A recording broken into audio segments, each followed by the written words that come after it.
ನಮಸ್ಕಾರ. ಕನ್ನಡ ಒನ್ ನ್ಯೂಸ್ಗೆ ಸ್ವಾಗತ. ನಾನು ನಿಮ್ಮ ಭಾಗ್ಯನಾರಾಯಣ ಬೊಕ್ಕವರಪು.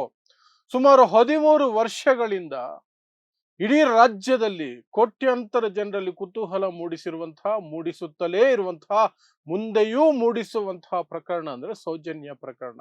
ಆ ಪ್ರಕರಣದಲ್ಲಿ ಇವತ್ತಲ್ಲ ನಾಳೆ ನ್ಯಾಯ ಸಿಗದೆ ಹೋಗುತ್ತಾ ಅನ್ನುವಂತಹ ಒಂದು ಒಂದು ನಿರೀಕ್ಷೆ ಇಟ್ಕೊಂಡು ಕೋಟ್ಯಾಂತರ ಜನ ಕಾಯ್ತಿದ್ದಾರೆ. ಆ ಕೇಸನ್ನ ಫಾಲೋ ಮಾಡ್ತಿದ್ದಾರೆ. ಆದ್ರೆ ಇಲ್ಲಿಯವರೆಗೆ ನ್ಯಾಯ ಸಿಕ್ಕಿಲ್ಲ. ಇದ್ದಂಥ ಒಂದು ಆರೋಪಿ, ಸೋಕಾಲ್ಡ್ ಆರೋಪಿ ಸಂತೋಷ್ ರಾವ್ ನಿರ್ದೋಷಿ. ಅವನಿಗೂ ಈ ಕೇಸ್ಗೂ ಸಂಬಂಧನೇ ಇಲ್ಲ. ಯಾಕೆ ಕರ್ಕೊಂಬಂದ್ರಿ ಇವನ್ನ ಅಂತ ಕೋರ್ಟ್ ಅವನನ್ನ ಮನೆಗೆ ಕಳಿಸ್ಕೊಡ್ತು.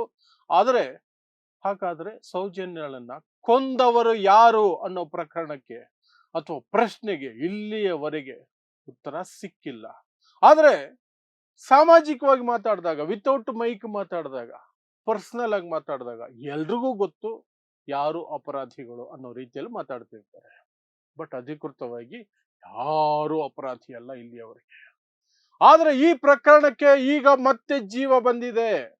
ಸೌಜನ್ಯ ಪ್ರಕರಣ ಮರು ತನಿಖೆ ಆಗಬೇಕು ಅನ್ನುವಂಥದ್ದು ಈ ರಾಜ್ಯದ ಕೋಟ್ಯಂತರ ಜನರ ಅಭಿಪ್ರಾಯ. ರಾಜ್ಯದ ಮಾತ್ರ ಅಲ್ಲ, ದೇಶದಲ್ಲಿ ಈ ಪ್ರಕರಣದ ಬಗ್ಗೆ ಗೊತ್ತಿರುವ ಪ್ರತಿಯೊಬ್ಬರ ಬೇಡಿಕೆ ಏನು ಅಂದ್ರೆ, ಯಾರು ಕೊಂದಿದ್ದು ಸೌಜನ್ಯಳನ್ನ ಗೊತ್ತಾಗಬೇಕು, ಅವನಿಗೆ ಶಿಕ್ಷೆ ಆಗಬೇಕು, ಅವರಿಗೆ ಶಿಕ್ಷೆ ಆಗಬೇಕು, ಅದು ಯಾರೇ ಆಗಿರ್ಲಿ ಅನ್ನುವಂಥದ್ದು ಎಲ್ಲರ ಅಭಿಪ್ರಾಯ.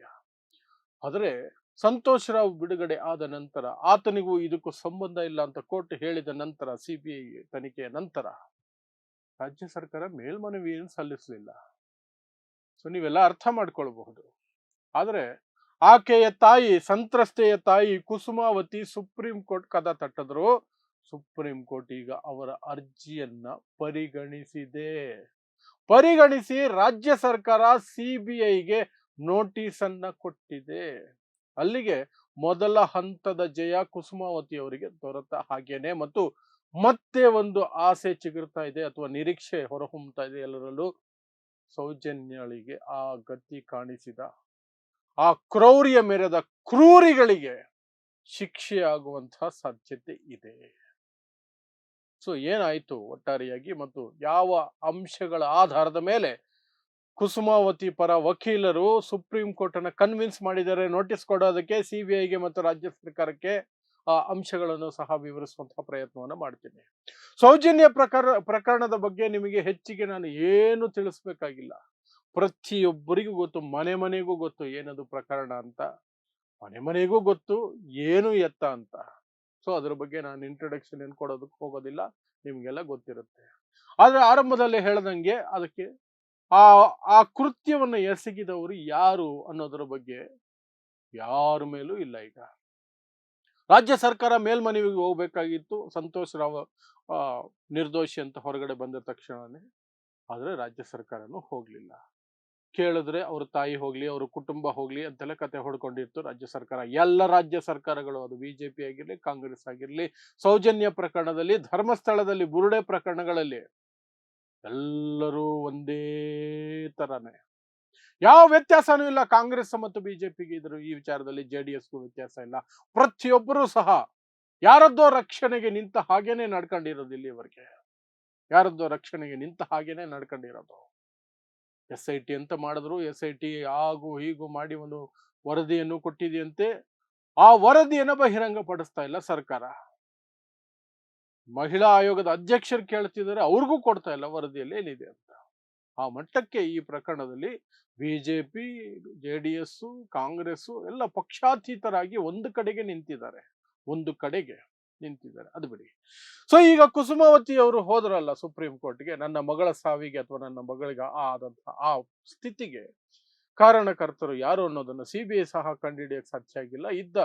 ಅವರು ಪೊಲೀಸರು, ಸ್ಥಳೀಯ ಪೊಲೀಸರು ಹಿಡ್ಕೊಂಡು ಬಂದು ಇವನೇ ಆರೋಪಿ ಅಂತ ಒಬ್ಬ ವ್ಯಕ್ತಿಯನ್ನ ನಿಲ್ಲಿಸಿದ್ರು. ಕೋರ್ಟ್ಗಳು ಅವನಿಗೂ ಇದಕ್ಕೂ ಸಂಬಂಧನೇ ಇಲ್ಲ ಅಂತ ಅವನನ್ನ ಬಿಡುಗಡೆ ಖುಲಾಸೆ ಮಾಡಿದ್ವು. ಹಾಗಾದ್ರೆ ಯಾರು ಇದರ ಮರು ತನಿಖೆ ಆಗಬೇಕು ಅಂತ ಕುಸುಮಾವತಿ ಅವರು ಸುಪ್ರೀಂ ಕೋರ್ಟ್ ಹೋದರು.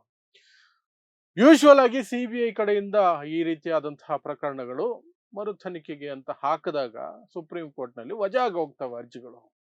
ಈ ಅರ್ಜಿ ವಜಾ ಆಗ್ಲಿಲ್ಲ. ಕಾರಣ ಅವರು ಇಟ್ಟಂತಹ ಅಂಶಗಳು. ಯಾವ್ಯಾವ ಅಂಶಗಳನ್ನು ಇಟ್ಟರು ಅವರು? CCTV ದೃಶ್ಯಾವಳಿಗಳನ್ನ ತನಿಖೆಯ ಭಾಗವಾಗಿಸ್ಕೊಳ್ಳಲಿಲ್ಲ, ಅವುಗಳನ್ನ ನೋಡೇ ಇಲ್ಲ.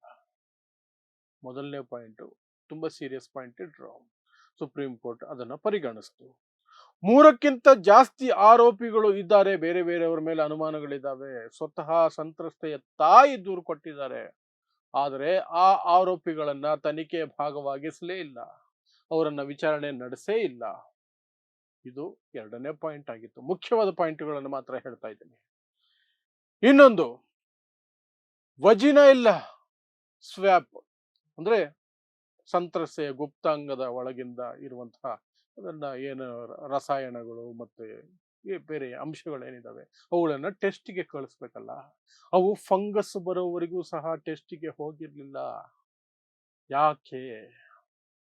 ಯಾರು ಅದನ್ನ ಅಷ್ಟು ದಿನ ತಡೆದಿಟ್ಟಿದ್ದು? ಫಂಗಸ್ ಬಂದ ನಂತರ ಏನು ಸತ್ಯಾಂಶ ಗೊತ್ತಾಗಕ್ಕೆ ಸಾಧ್ಯ ಇದೆ?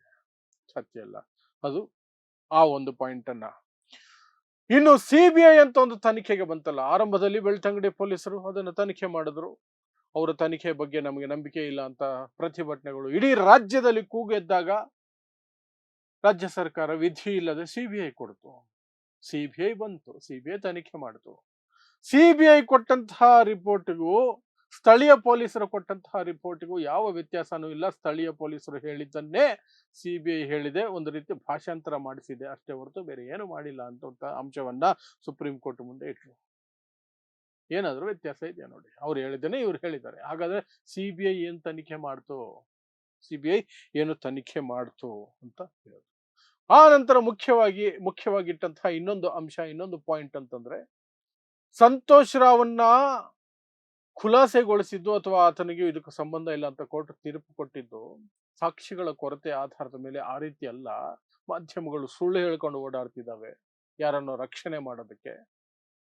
ಆದರೆ ಈ ಕೇಸಿಗೂ ಆತನಿಗೂ ಸಂಬಂಧನೇ ಇಲ್ಲ ಅಂತ ಖುಲಾಸೆಗೊಳಿಸಿರೋದು.